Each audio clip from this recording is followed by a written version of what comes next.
do you struggle with in the power struggle? An article by Ella Skye. Published by newparenting.net. How often do we hear about the notorious power struggle, especially with teenagers? Let's take a break here. Does the power struggle involve more than one person, the child? Of course it does. Then who is the struggling force on the other end? The parent. You. So let's say it one more time. I am in a power struggle with my child. Has it finally dawned on you that you are the one in this situation who is fueling the struggle by pouring gasoline on the fire and fostering the conflict? Why are you involved in the struggle in the first place? Who is pulling the strings? Is it the teenager who has the power to influence your reaction and bring you down to their level of interaction? Are you yelling something at them about how ungrateful they are for all that you have done for them? Something about how they don't know how lucky they are? Etc. And I'm sure you throw in some disciplinary threats like "you do it or else," "don't talk to me like that," or "no more allowances." Let's take a step back even further and examine this situation from a non-biased perspective. What message do you think your teen is getting after an argument like this? Do you think he or she will say, "Oh yes, I should be grateful, and yes, I should definitely do what I've been told, or else"? Of course, the only message they really receive is that my parent is a jerk.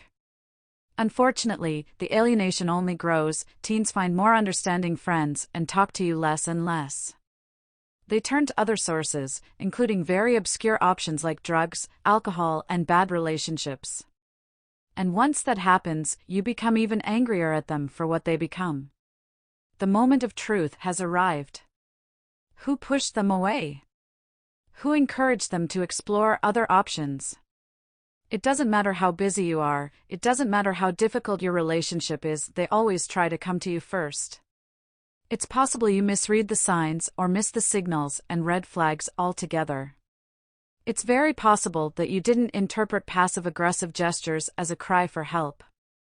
And if you ignored it once, then twice, then several times, your teenager eventually turned away to find more acceptable places and people.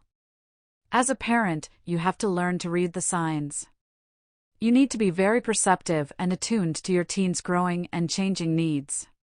You need to remove from your mind all preconceived notions such as "this is not right, how could you do that, who does this, if I did this at your age, I would be."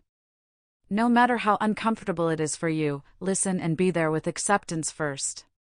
Take plenty of time to process, but don't react prematurely in the heat of the moment. That's how you push them away. It will take a lot of time and effort to repair the damage. Be aware of this. Don't react in a hurry. Slow and careful consideration has the power to change the dynamics of the struggle. When there is no one to struggle with, there is no need to continue an argument.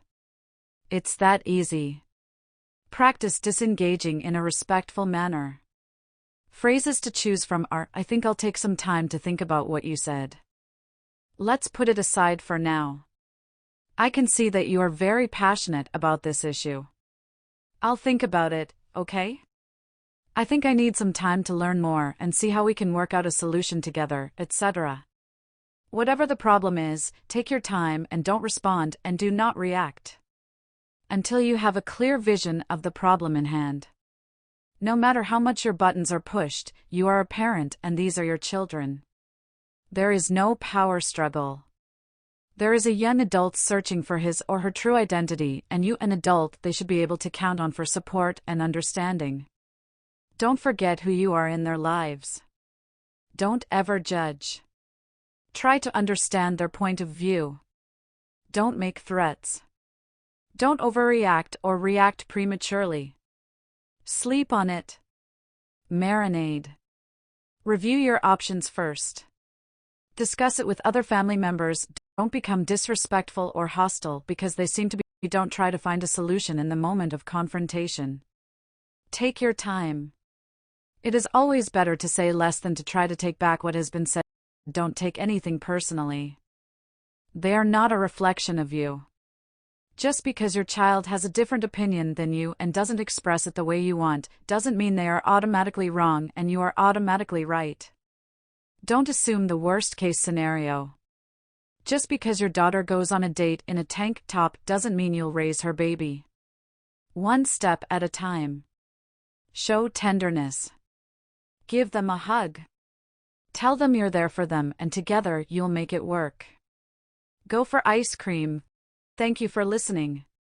Feel free to reach out to me for personalized consultations at advice@newparenting.net or dial 888-857-8044. Subscribe to my posts and publications.